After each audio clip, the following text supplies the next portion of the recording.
They don't hit you with fists. They hit you with phrases. You're too sensitive. I was just joking. You're overreacting. And by the time you question what they meant, they've already made you question who you are. This isn't just manipulation, it's psychological warfare dressed as conversation, and it starts with 7 innocent-sounding words. The lie you believed you were taught, a polite lie, that words are harmless, that sticks and stones may break your bones. But words? They're just AIR, so when someone said, yeah, you're being too sensitive, you told yourself to toughen up. When they laughed and muttered, it was just a joke, you forced yourself to laugh too, even when it cut. When they sighed, you always overthink things, you began to believe the problem was you, because society trains you not to see the weapon, when that weapon wears a smile.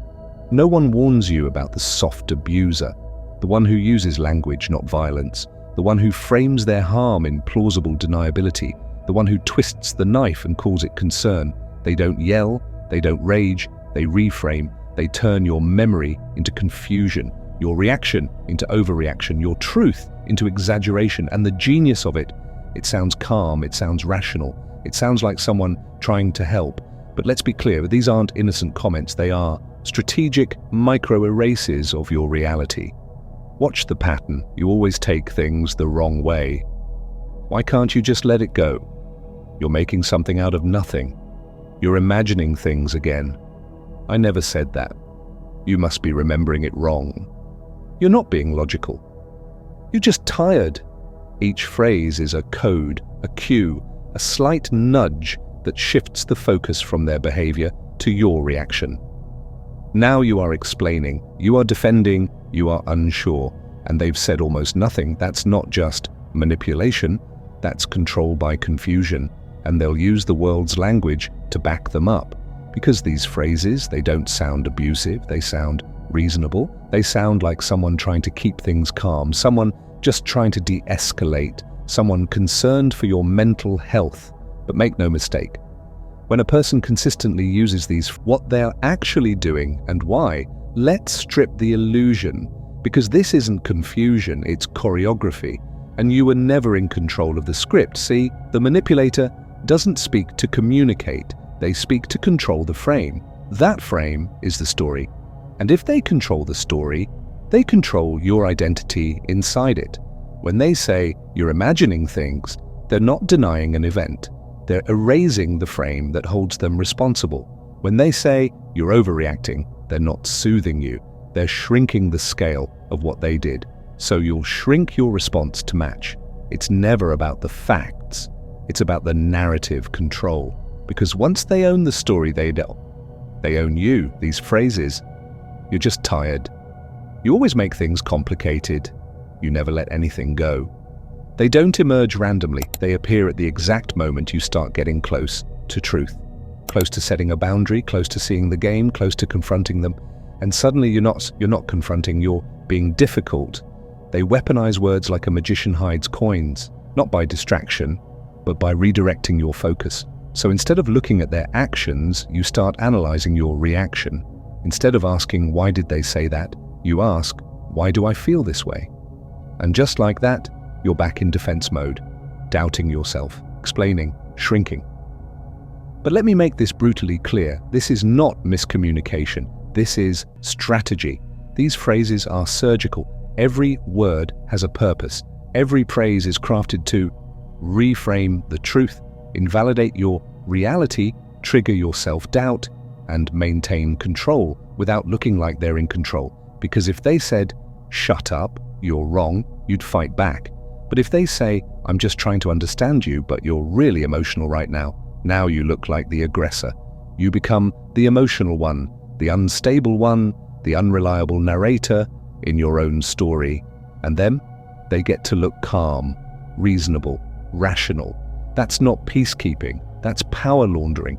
You see, the manipulator's real goal isn't to win the argument, it's to frame the room so you never start one. They want to make you so self-conscious about your emotions that you stop expressing them. So afraid of being too much that you become invisible. So trained to soften your truth that you start censoring yourself before they even speak. That's not growth. That's domestication. Because a person who constantly makes you feel like your truth is a burden isn't interested in connection. They're interested in compliance. And the phrases they use? They're just the leash. Let's make it simple. Every time they say, "You're too sensitive," they're telling you your feelings are invalid. Every time they say, "You're always so dramatic," they're removing their responsibility and placing it on your tone. Every time they say, "You just want to fight," they're not calling out conflict.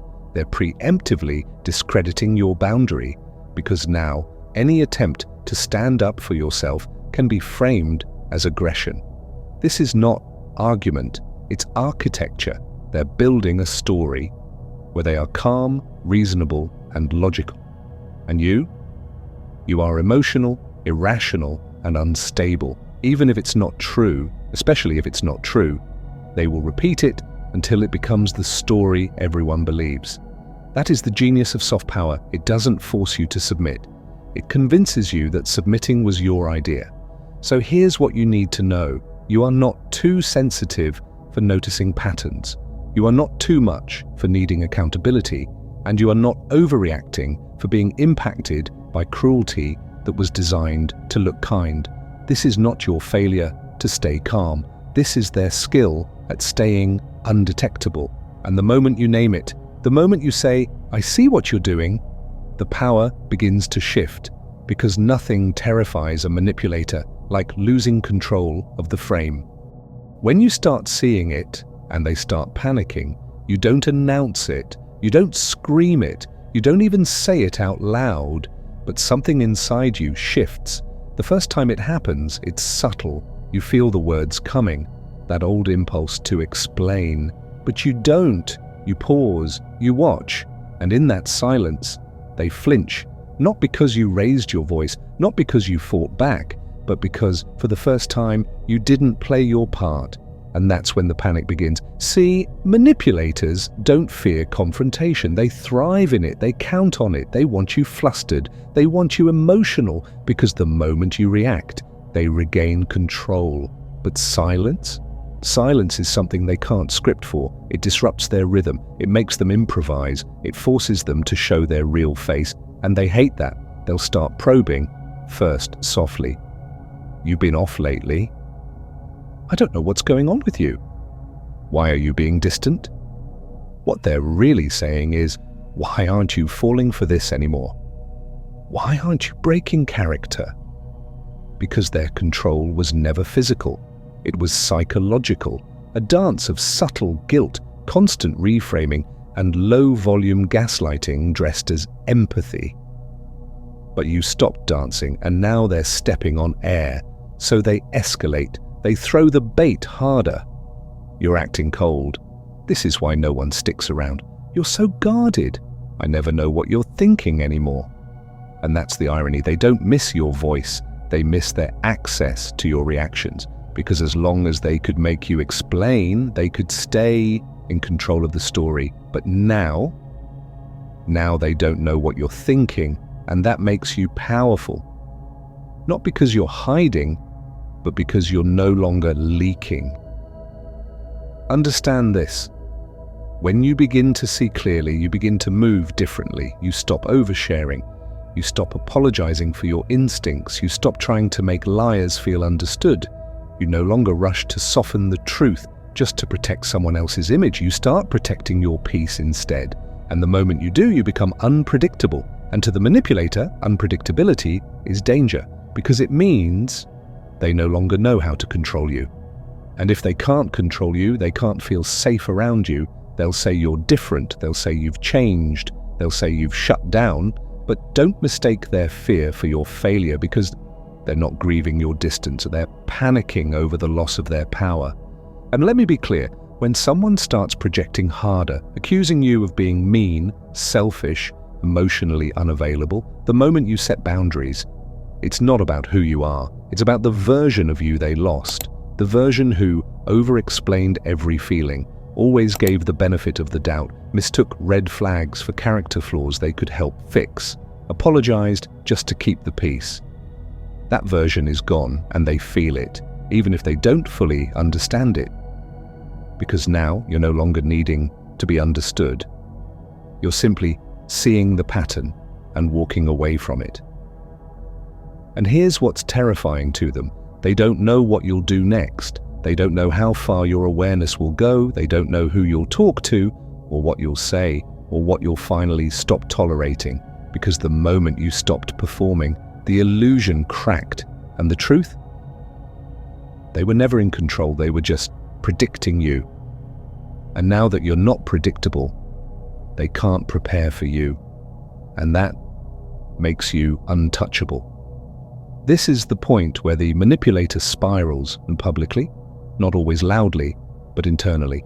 Because the playbook isn't working anymore. They try to regain the rhythm: guilt, charm, blame, backhanded praise, conditional affection. But nothing sticks because you see it now.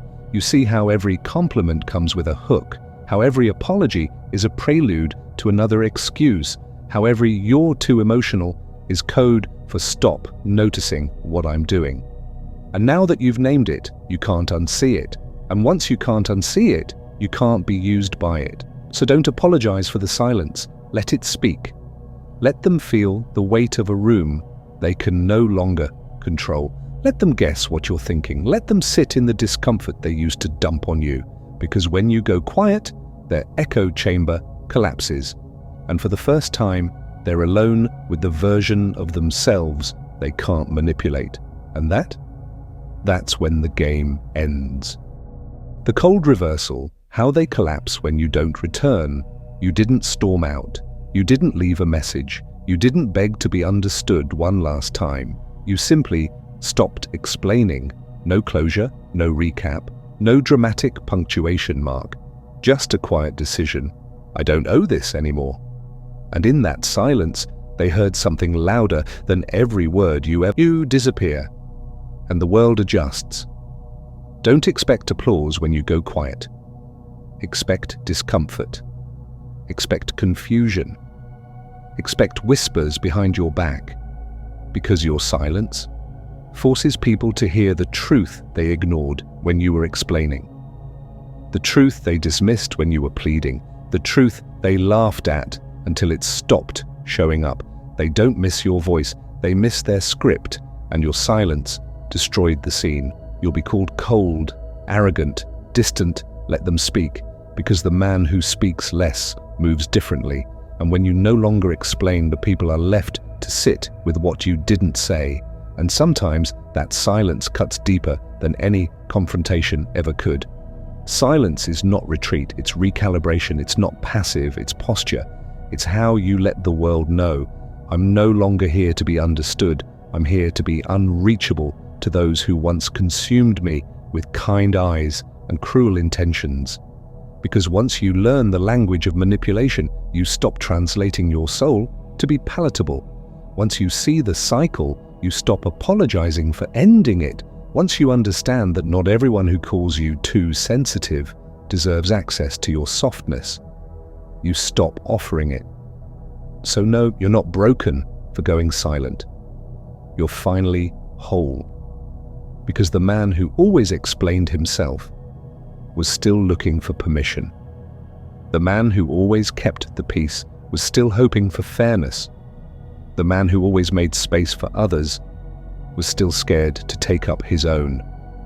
But the man who learns to sit in silence, unbothered, unapologetic, unreachable, that man doesn't need to raise his voice to raise the standard. He becomes the standard. From now on, you speak when it's earned. You respond when it's mutual. You explain only when it serves your purpose, not someone else's illusion. Because silence is no longer your defense. It's your domain. It's what makes you unpredictable. It's what makes you powerful. It's what makes you untouchable. And the ones who lost access to you, they'll feel it. Not because you said goodbye, but because you stopped bleeding for people who only came to taste. Because now, you are no longer the man who begged to be seen. You are the man whose absence changes the room. You are not here to be remembered for how many times you said yes. You are here to be remembered for the one time you walked away and never looked back. So let them feel the void. Let them chase the echo. Let them miss the man who finally learned the difference between being needed and being untouchable. If you've stopped explaining, stopped bleeding, stopped apologizing for how you feel, type it below. I don't owe noise. I command through silence. And if this video echoed something buried deep inside you, share it with the version of yourself who needed to hear it years ago. Because from this moment forward, you don't just move different, you exist different, and the world will feel it. If you've stopped explaining, stopped overgiving, stopped bleeding just to be understood, type this below. I don't owe noise. I command through silence.